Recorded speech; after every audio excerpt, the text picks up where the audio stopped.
lourdement. Acclame le Seigneur des Seigneurs, le roi des rois.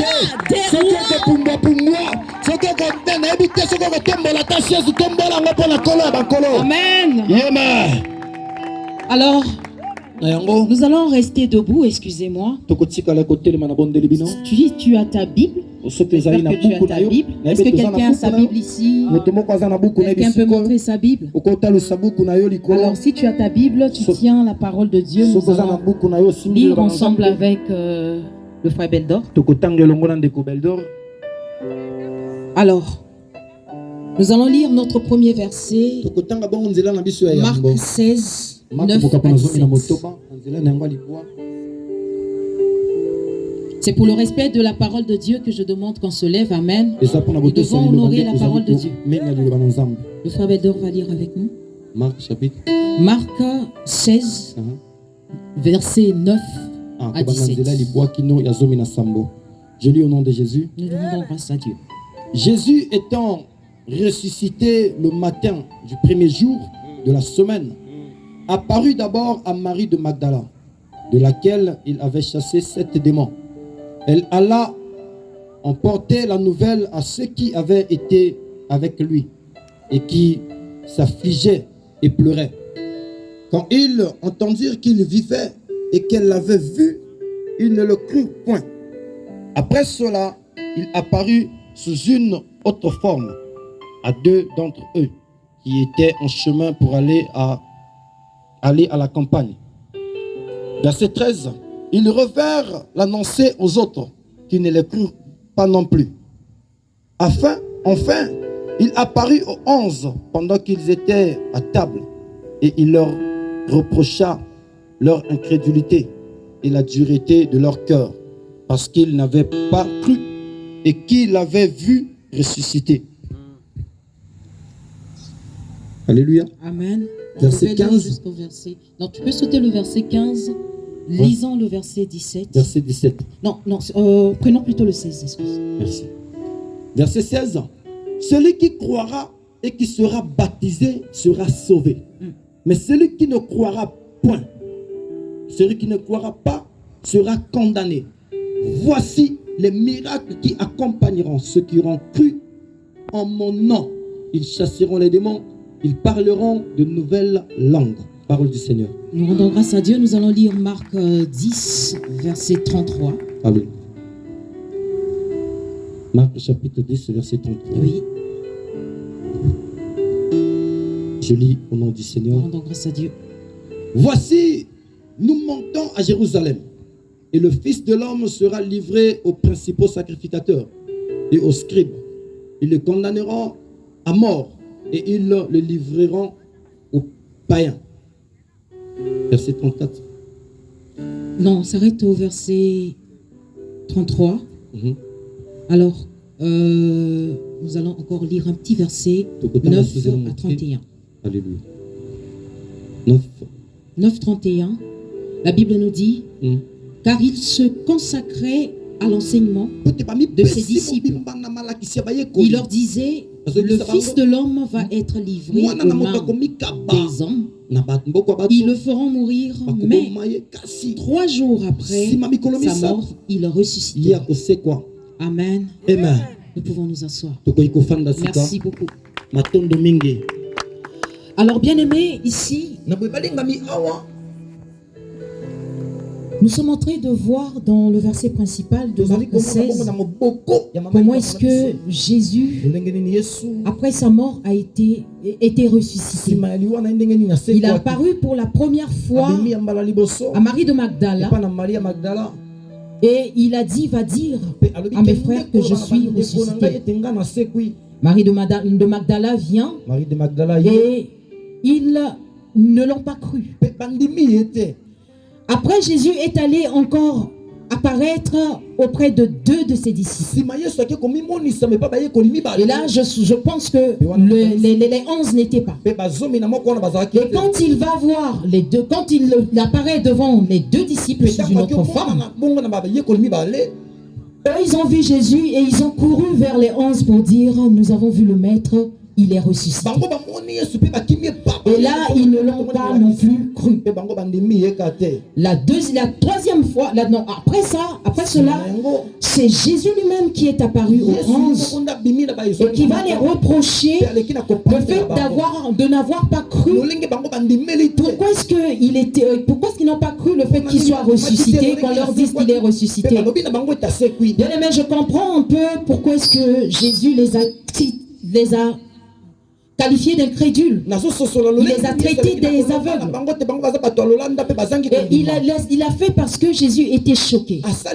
Il était choqué parce que autant de fois, dans les versets que nous avons lus, vous verrez que c'est la même chose qui est répétée. Jésus a eu à leur dire qu'il devait mourir. À plus de 3 reprises. La première fois, c'est quand ils étaient en train de traverser. Ils étaient en train de traverser à Césarée de Philippe. Jésus leur a dit que le Fils de l'homme va mourir. Mais le 3e jour, il va ressusciter. Après, il les prend encore. La Bible va même jusqu'à nous dire qu'il a pris de son temps. Si vous voyez plus haut, on vous dit que Jésus était entouré des gens. Mais pour parler de sa résurrection, il a pris de son temps. Il prend de côté ses disciples pour leur annoncer qu'il devait mourir. Ce qui veut dire que c'était un sujet sensible. Si ce n'était pas un sujet sensible, Jésus l'aurait dit devant tout le monde. Pourquoi les avoir appelés à côté? La 3e fois, c'est sur la route de Jérusalem. Ils avaient même peur parce qu'ils savaient qu'en allant à Jérusalem, c'était la fin de tout. Et en allant à Jérusalem, Jésus leur a dit que je vais mourir. Mais le 3e jour, je vais ressusciter. Mais curieusement, bien aimé, c'est quand on vient leur dire, les choses se sont faites comme eux, comme Jésus les avait annoncées. Mais ils n'ont pas cru. Alors ce que je veux nous faire comprendre ici, c'est quoi? Bien aimé, combien de fois la Bible t'annonce les choses? À l'église, on t'annonce les choses. Mais tu ne le crois pas. On te dit que Jésus revient bientôt, tu ne le crois pas.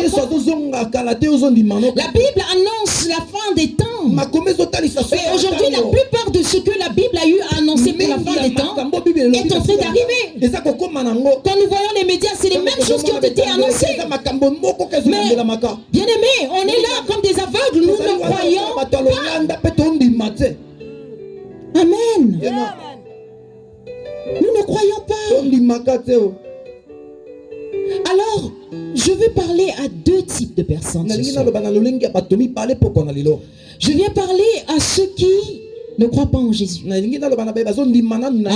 On est dans une croisade du salut. Alors, je veux parler à ceux qui ne croient pas en Jésus. Quand on dit que Jésus existe, tu dis que non, Jésus n'existe pas. Tu ne veux pas croire que Jésus existe.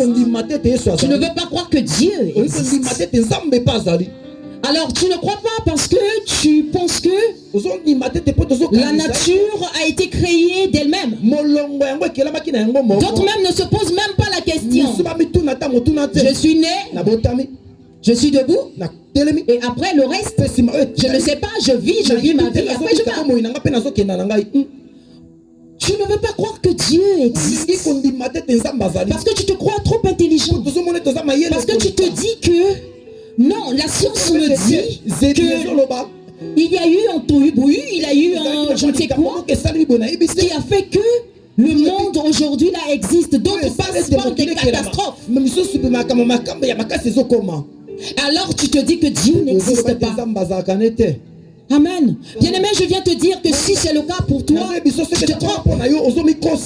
Tu te trompes. Tu te trompes parce que si je te demande, mais quand on parle en fait d'autres choses, tu le crois. On va te parler des astéroïdes. Toi, tu vas croire. Mais dis-moi, est-ce que tu as déjà vu un astéroïde?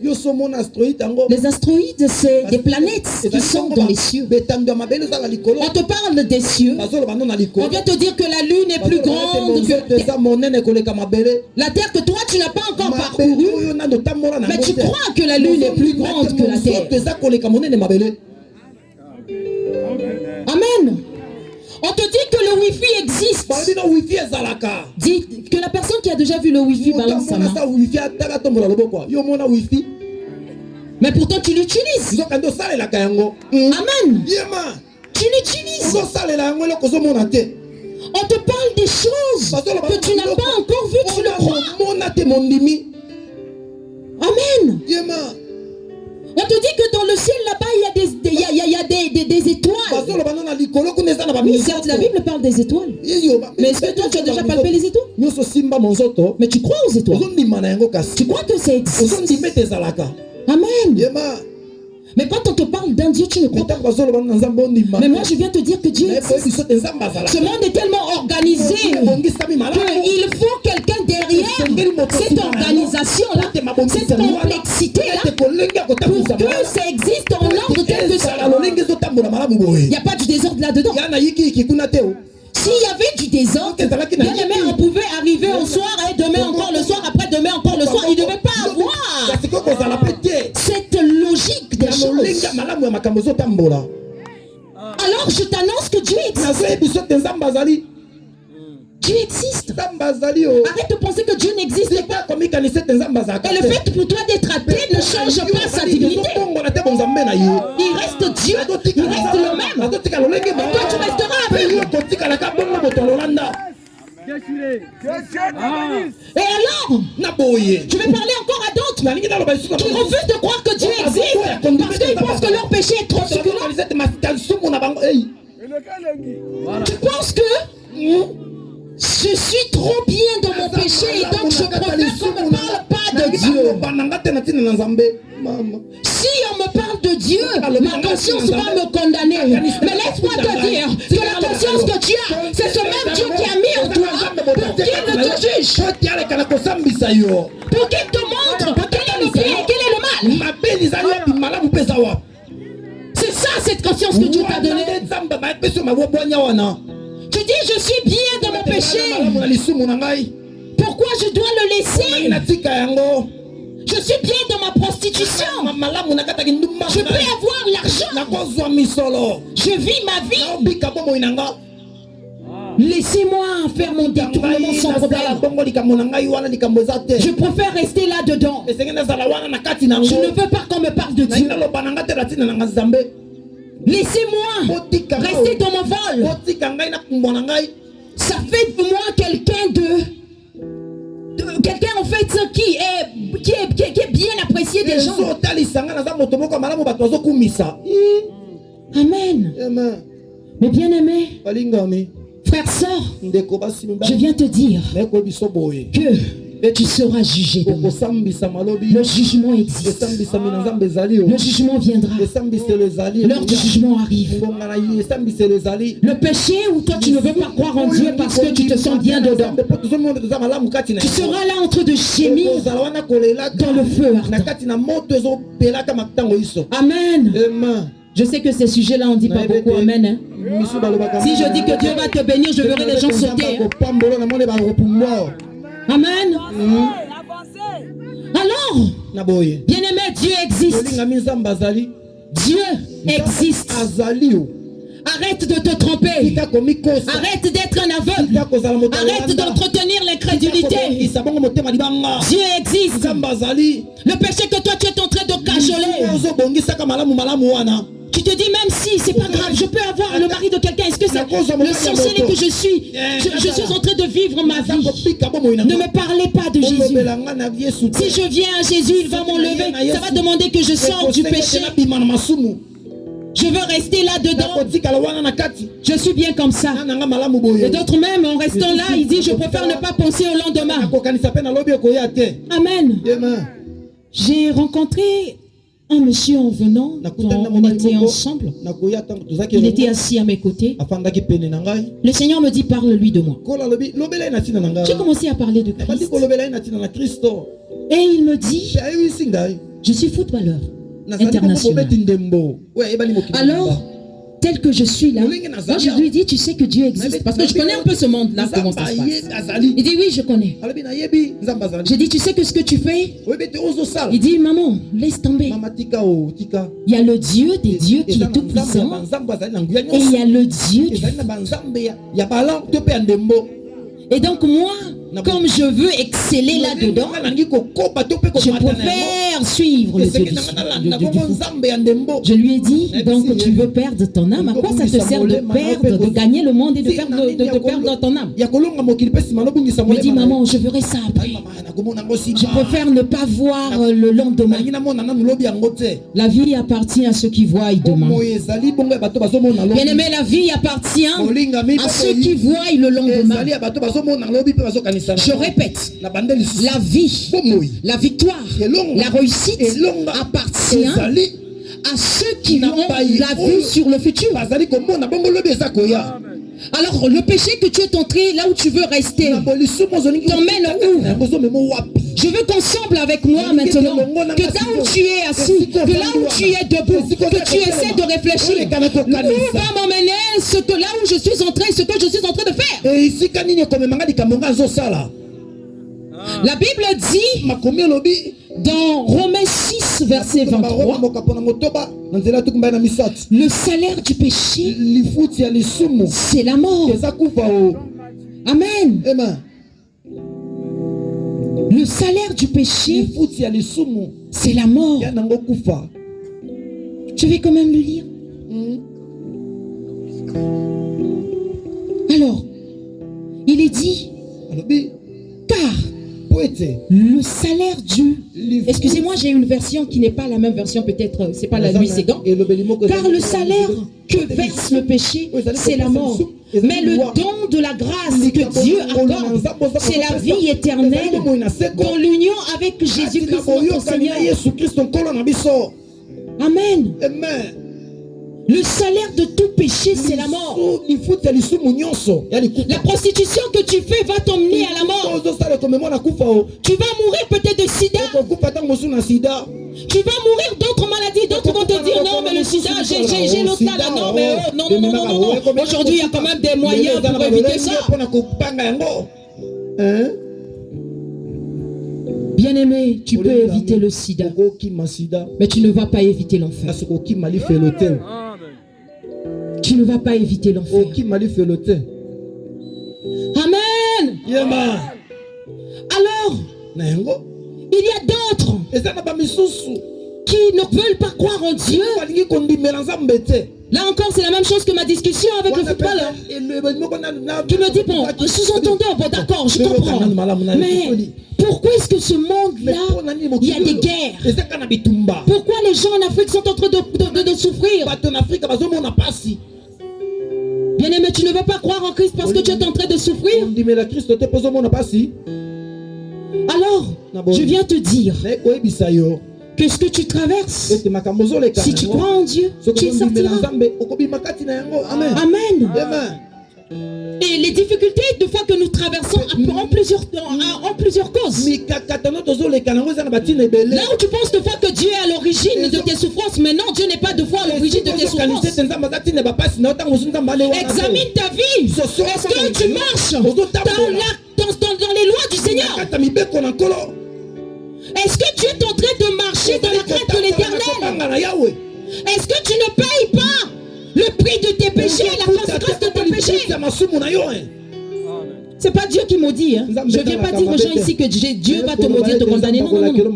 Quand tu es dans le péché, Dieu se retire simplement et il laisse libre cours. C'est le diable qui vient. Donc Dieu n'est pas à l'origine de tes malheurs. Est-ce que c'est pas ta façon de gérer ta vie? Amen. Est-ce que tes difficultés, tu es sûr que c'est Dieu qui est à l'origine de tes difficultés? Est-ce que tu gères bien ton argent? Est-ce que tu n'es pas comme nous les sœurs, dès que tu as quelque chose, tu cours au marché, tu vas acheter des vêtements, tu vas acheter des trucs? Est-ce que tu planifies? Amen. Est-ce que tu as une vision du lendemain? Je Je ne sais pas pourquoi est-ce que le Seigneur me ramène sur la vision du lendemain. Je ne sais pas si certainement quelqu'un a ce problème. Est-ce que tu planifies? Est-ce que tu es quelqu'un qui peut voir, bon, aujourd'hui on m'a partagé 500 et alors je vais acheter un paquet de bonbons, je vais aller acheter et puis je vais vendre pour que j'ai un petit 100 francs. Et quand j'aurai 600, je vais encore vendre pour que j'ai un petit 700 de bénéfice. Et quand je vais encore voir que j'arrive à 1000 francs, que j'arrive à 2000, que j'arrive à 10 000. Est-ce que tu as la vision de demain? Comment tu gères ta vie? Crois-tu que tes difficultés viennent toujours de Dieu? Amen. Si tu es chrétien, paye-tu la dîme? Apportes-tu à la maison du Seigneur? Parce que ce sont des lois établies, des principes.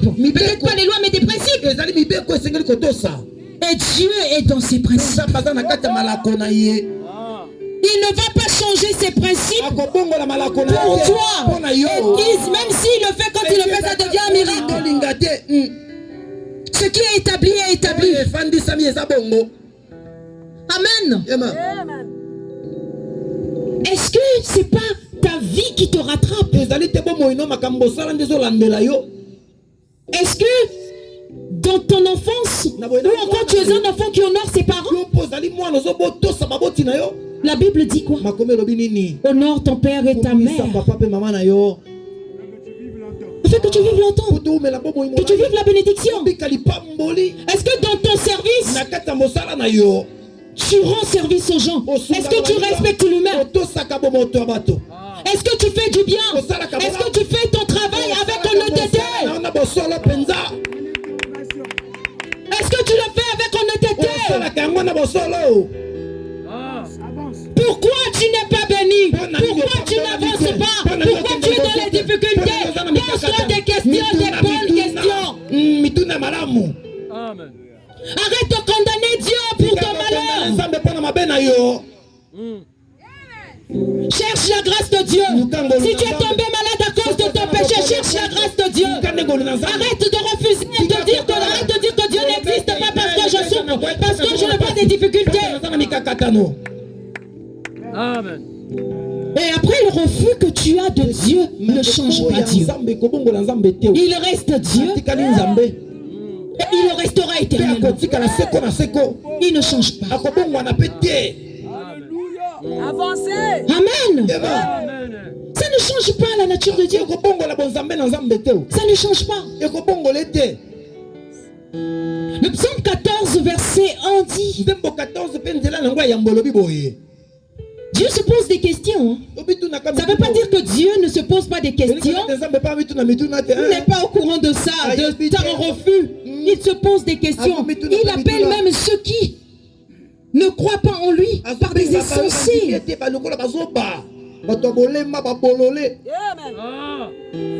Excusez-moi, je vais le chercher rapidement.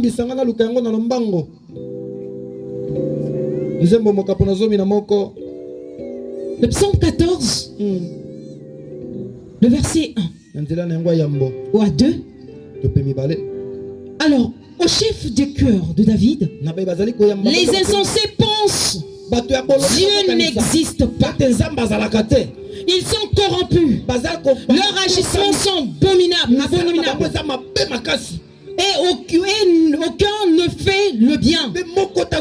Du ciel, l'Éternel observe tout le genre humain. Reste-t-il un homme sage qui s'attend à Dieu?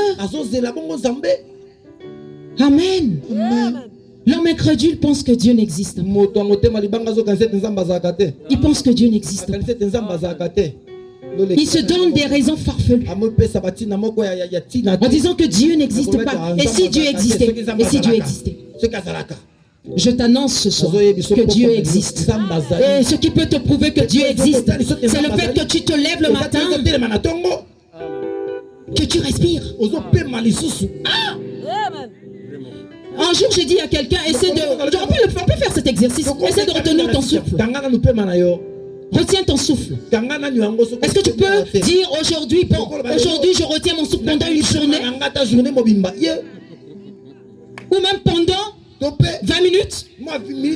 Pourquoi tu ne peux pas le faire? Parce que ça ne dépend pas de toi. Ça dépend de Dieu qui est au ciel.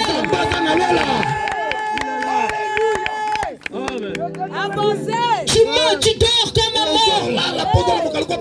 Tu peux dormir dans les draps extraordinaires du monde. Quand tu t'endors, tu es comme un mort. Tu ne sais pas sur quel drap tu étais. Tu ne connais même pas la couleur de tes draps. Et la couleur de ta chambre, tu ne connais plus. Parce que tu es devenu un mort. Il n'y a que Dieu pour souffler dans tes narines pour que tu te réveilles. Amen. Il est quelle heure là? Il est 19h. 19h20. Alors je veux demander, est-ce que quelqu'un peut me dire ce qui peut arriver à 20h? Qui peut me dire ce qui peut lui arriver à 20h? Dis-le-moi. Tu ne vis que par la foi et la foi de celui qui t'a créé. La foi en celui qui t'a créé. Ta vie ne t'appartient pas. Ta vie ne dépend pas de toi. Ta vie dépend de Dieu qui est au ciel.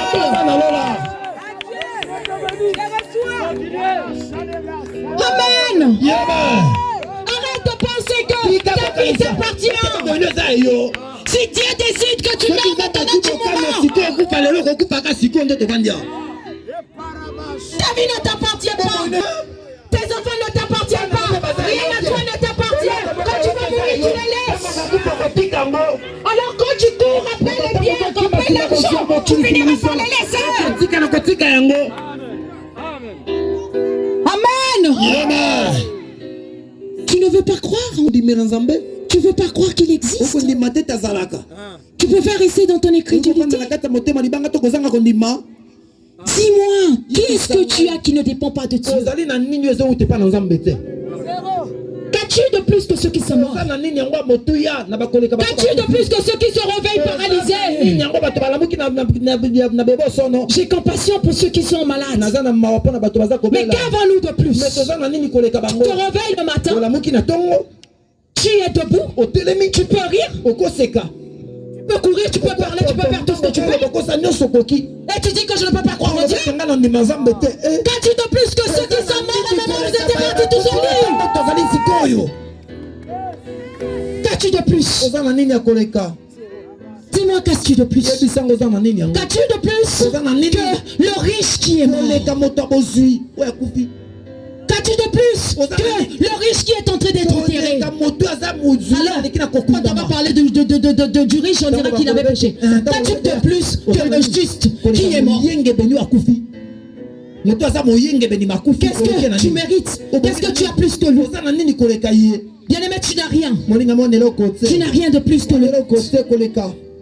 Amen. Je n'ai rien de plus que celui qui est juste. Je suis debout par la grâce de Dieu. Qu'est-ce que j'ai de plus que vous qui êtes assis en train de m'écouter? Je ne parle de vous, je vous parle de Christ que par la grâce de Dieu. Qu'ai-je de plus? Rien du tout. Rien du tout. Tout n'est que grâce. Et c'est la grâce de Dieu. Alors, tes raisons pour ne pas croire en Dieu n'ont pas lieu d'être. N'ont pas lieu d'être. Amen. Alors, il y a d'autres types. C'est les chrétiens. Vous voyez ici, quand Jésus parle aux disciples, les disciples c'était quand même des apôtres. Ils sont traités d'incrédules. Des chrétiens incrédules. Amen. Les chrétiens qui ne veulent pas croire en Dieu. Vous allez me dire, mais comment? J'ai cru en Dieu. J'ai accepté Jésus comme Seigneur et Sauveur de ma vie. Mais comment est-ce que tu vas dire que moi je ne crois pas en Dieu? Tu penses que tu crois en Dieu? Je dis que tu ne crois pas en Dieu. Tu as accepté Jésus comme Seigneur et Sauveur de ta vie. Tu lui as donné ta vie, mais tu lui as donné qu'une partie de ta vie. Je suis étonnée. Un jour, je me suis posé la question, mais pourquoi est-ce que cette maman Tous les jours, quand on prie pour les malades, elle est toujours là. Chaque orateur qui vient, on prie pour les malades, elle est toujours là. Elle est toujours là. Elle est toujours là. C'est quoi cette maladie qui ne finit pas? Et la personne vient pour la maladie. La réponse que j'ai eue, c'est juste que cette maman-là vient donner sa tête pour qu'on prie pour elle, mais ne croit jamais qu'elle est guérie. Et alors tu as des chrétiens qui ne croient pas en Dieu, qui ont mis des limites.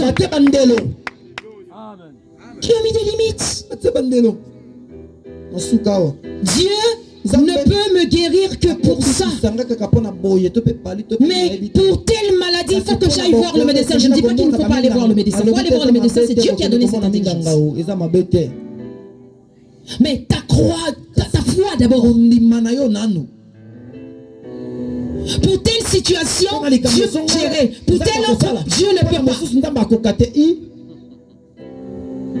Dès qu'il y a un problème, tu cours, tu penses aux hommes. Et je me demande même, il y a d'autres aussi qui n'ont même pas de situation où ils prient, ils donnent Dieu. Il est chrétien que pour venir chaque dimanche. Ils ont fait de l'église une association. L'église n'est pas une association. Ne viens pas à l'église comme si c'était une association. Ne viens pas à l'église chauffer les bancs. Ne viens pas. Comme si c'était une habitude. Chaque matin, on doit me voir avec ma Bible. Chaque matin, on doit me voir avec ma Bible en train d'aller à l'église. Je suis chrétienne. Je suis ceci. Mais quand on voit la vie, ça n'a rien à voir avec la vie de chrétien. Amen. Amen. Amen. Il y a des chrétiens qui attendent de voir pour croire. Amen. C'est ça l'incrédulité. C'est ça l'incrédulité. Amen. Il y a d'autres qui ont un pied dedans à l'église, un pied dehors. Amen. J'en venais. Aujourd'hui, tu es dimanche, tu es à l'église. Samedi, mercredi, tu es sur le féticheur. Ozana moi bikudina. Aujourd'hui, tu fais semblant de devenir pasteur, mais là-bas, tu vas voir quelqu'un qui te lave. Tu vas voir quelqu'un qui te lave. Amen, frère.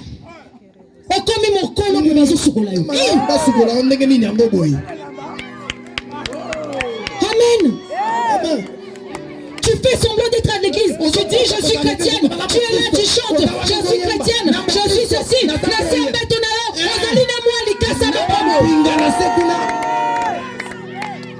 Ta protection, c'est pas Christ. Ta protection, c'est la petite feuille que tu mets sous le cou.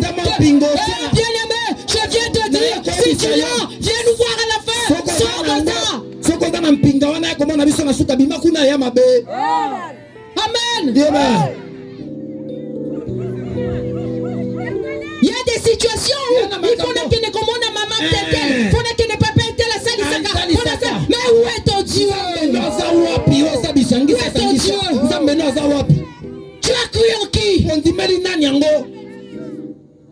Moi je sais. Si tu as cru en Dieu comme moi j'ai cru, mon Dieu guérit les malades. Il suffit que je fléchisse ma genoux. Je n'ai pas besoin de voir quelqu'un. Je n'ai pas besoin qu'on me pose des mains. J'ai juste besoin de prier.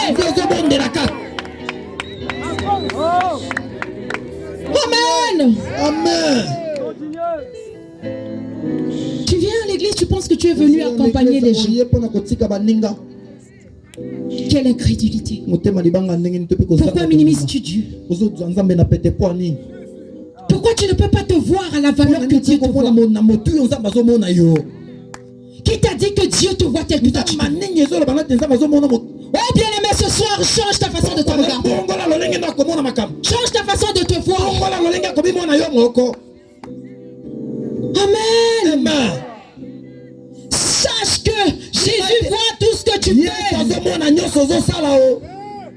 Jésus voit tout ce que tu fais. Quand tu penses que le pasteur ne va pas te voir, les autres ne vont pas me voir. Tu vas en cachette, tu vas chercher l'embigou, tu vas chercher tes féticheurs, tu vas chercher je ne sais qui. Dieu te voit et tu pourras rester 20 ans à l'église, rien ne va changer.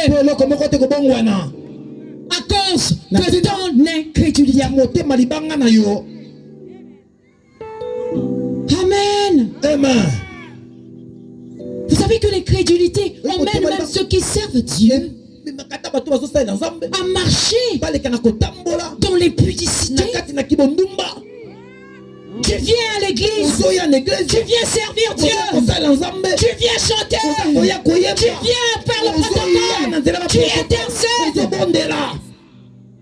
Mais tu as une vie cachée. Tu as un tonton qui prend soin de toi.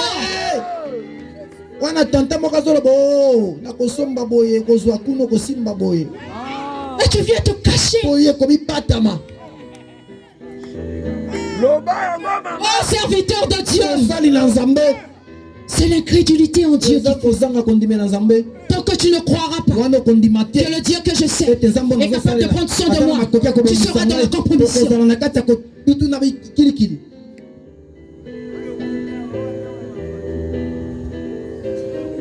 Tu vis dans la débauche.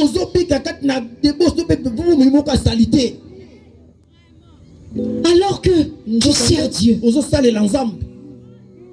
Amen. Alors, il y a quelqu'un, le diable permet que les gens parlent. Et je vais te donner un exemple. J'ai commencé à Bethanie. J'avais 8 ans. Amen. J'avais 8 ans quand j'ai commencé à Bethanie. Mes parents n'avaient rien. Moi-même, je n'avais rien. J'ai grandi, je n'avais rien. J'ai commencé à servir Dieu, j'avais 17 ans à Bethanie. Je n'ai jamais changé d'église. C'est juste que quand je me suis retrouvé plusieurs fois à l'étranger, là où il n'y a pas mon église, que je peux aller communier dans une autre église. Je suis la souche de Bethanie. Amen. Amen. J'étais à l'écodime à Bethanie. J'ai vu mes premiers pas étant que chrétienne à Bethanie. Amen. Et donc je ne vous parle pas d'un Dieu que je ne connais pas. Je ne vous parle pas d'un Dieu que je n'ai pas servi. J'ai servi Dieu et j'ai vu ce qu'il est capable de faire. Et tant que lycéenne, j'ai prêché Dieu, j'ai chanté Dieu. Amen.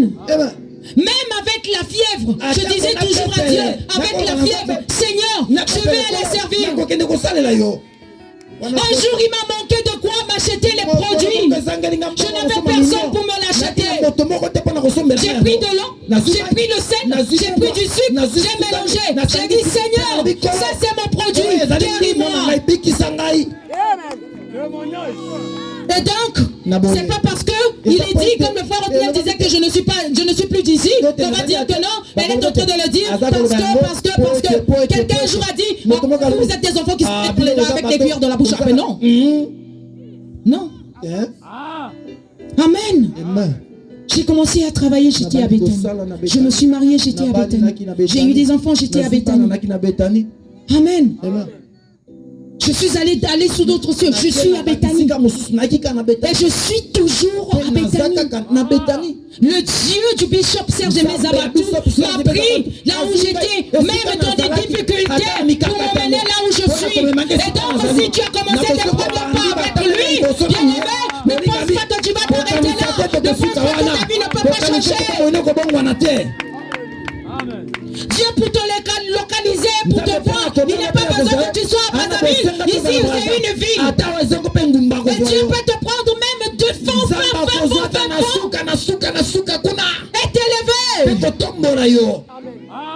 Amen. Je vous parle d'un Dieu capable. Amen. J'ai vu Dieu agir. J'ai pris cette eau-là. Le lendemain matin, j'étais comme si je n'étais pas malade. Quand j'avais pris ça, j'ai beaucoup transpiré comme si j'avais pris un vrai coup. Après avoir transpiré, le matin, je me suis levé. je n'étais plus malade. Je peux vous donner plusieurs témoignages de ce genre. Je vous parle d'un Dieu que je connais. Celui que j'ai servi. Servir Dieu, c'est pas question d'âge. C'est pas question d'âge. C'est juste question de cœur. Choisis de servir Dieu malgré ton âge, de tout ton cœur, de toute ton âme, de tout ton esprit. Tu verras de quoi il est capable. Amen. Et donc, bien-aimé, je vais atterrir. J'espère que je suis dans le temps, je n'ai pas débordé. Ne regardez pas le temps. Amen. Amen. Alors. Donc, vous devez savoir, bien-aimé, que servir Dieu dans l'honnêteté, pas qu'à l'église, même à la maison, même au marché. Il y a des gens, tu vas voir, à l'église, il est gentil, mais va seulement à son lieu de travail. Tu vas te dire, mais est-ce que j'ai qui là en face de moi? Amen. On doit reconnaître que tu es chrétien à la maison, à l'école, au boulot, partout, à l'église, partout là où tu vas, témoigne Christ, prie pour gens, fais du bien, et Jésus va te faire également du bien.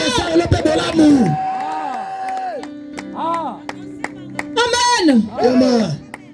Change ton cœur. Pose-toi des bonnes questions.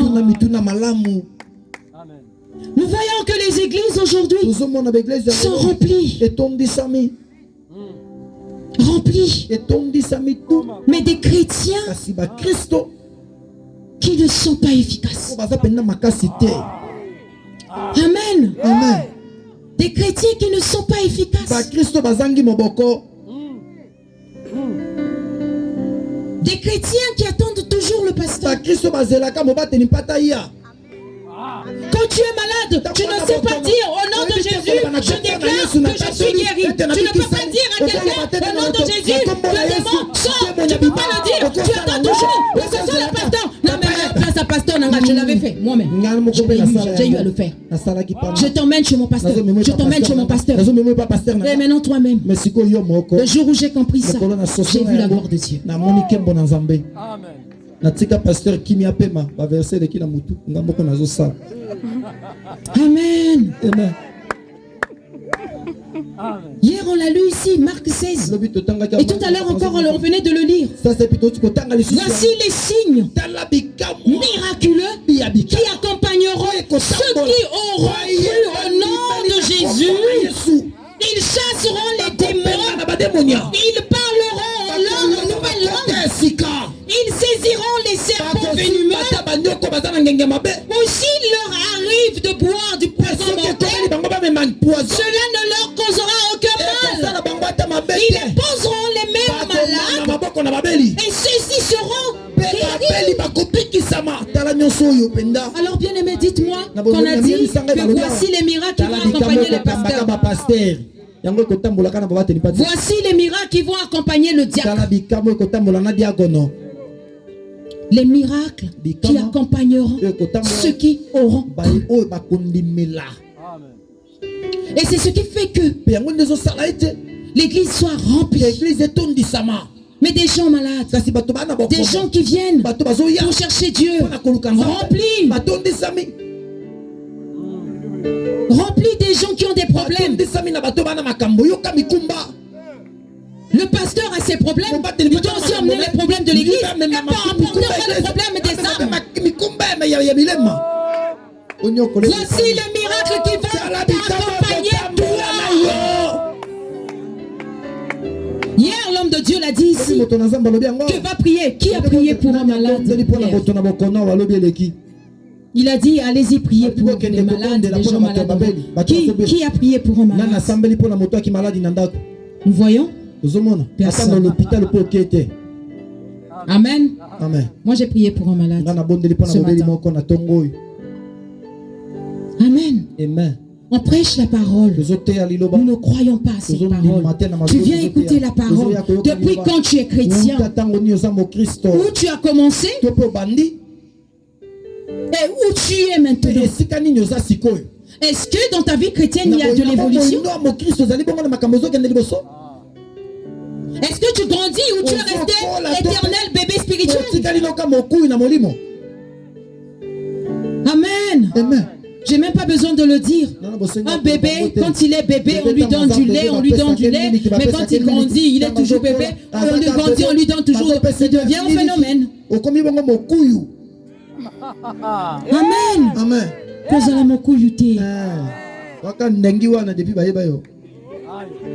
Amen. Amen. Sois un chrétien qui va expérimenter la gloire de Dieu. Et c'est pas parce que tu n'es pas puissant, c'est juste parce que tu ne crois pas en la parole. Tu écoutes, quand tu sors de là, il n'y a plus rien. Quand on va te dire qu'est-ce que tu avais écouté, le pasteur avait prêché quoi? Amen. Wesso saisis ta saison.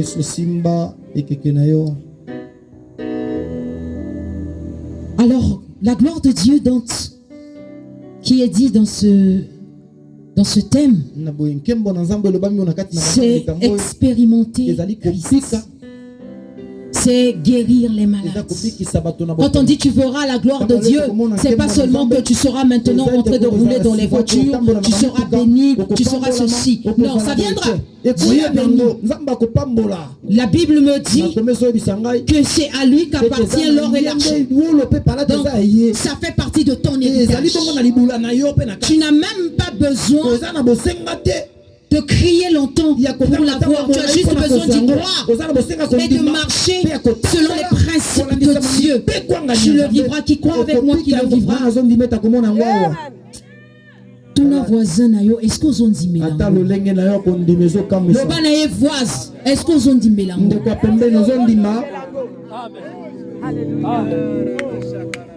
Hein? T'as la voise, est-ce que vous ont dit mélange? Amen. Est-ce que vous ont dit mélango? Amen.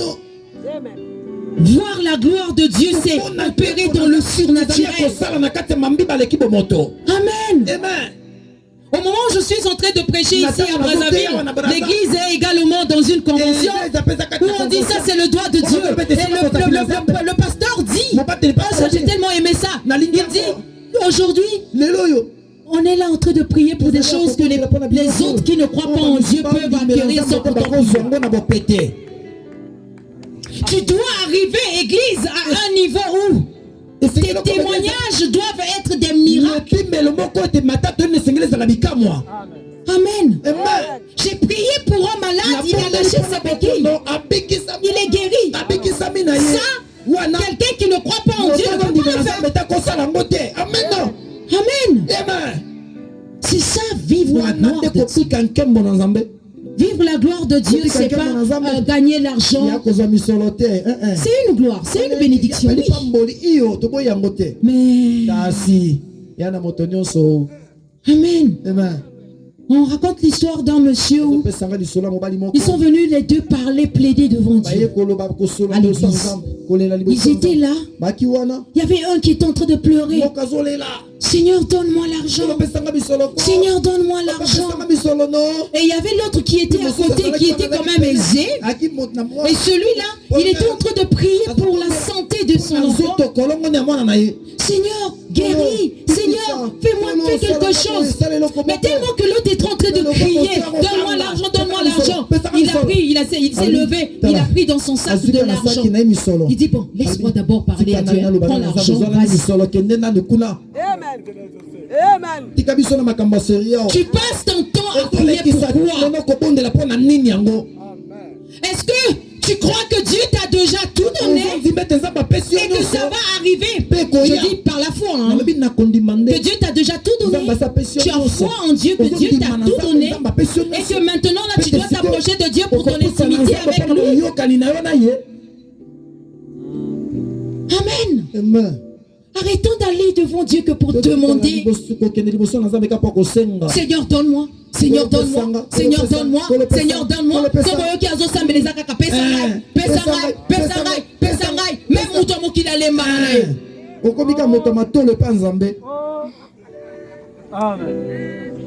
Va devant Dieu parce que tu dis, Seigneur, tu m'as créé. Je suis content d'être ton enfant. Je viens t'élever. Je viens t'adorer. Je t'aime. Montre-lui ton amour et c'est ce que tu attends de toi. Dieu est fatigué de fois de tes plaintes.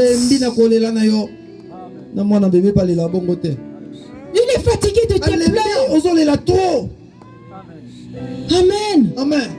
Arrête de venir à Dieu pour qu'il te donne. Viens à Dieu parce qu'il t'a créé. Aime Dieu de tout ton cœur, de toute ton âme, de toutes tes forces. Parce qu'il est Dieu. N'aime pas Dieu parce qu'il est celui qui te donne de l'argent, celui qui te donne tout ce que tu cherches, celui que tu veux qu'il te donne le boulot. Il y a longtemps que je suis là pour nous saler on a tiré le zoate. Pendant ma monia lembi yo zam t'intérêt trop.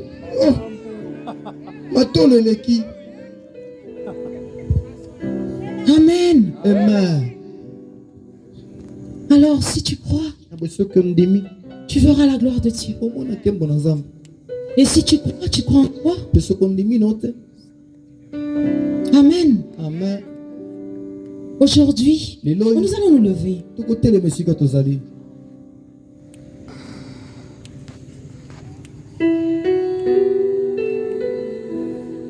J'ai parlé ici des deux types de personnes. J'ai parlé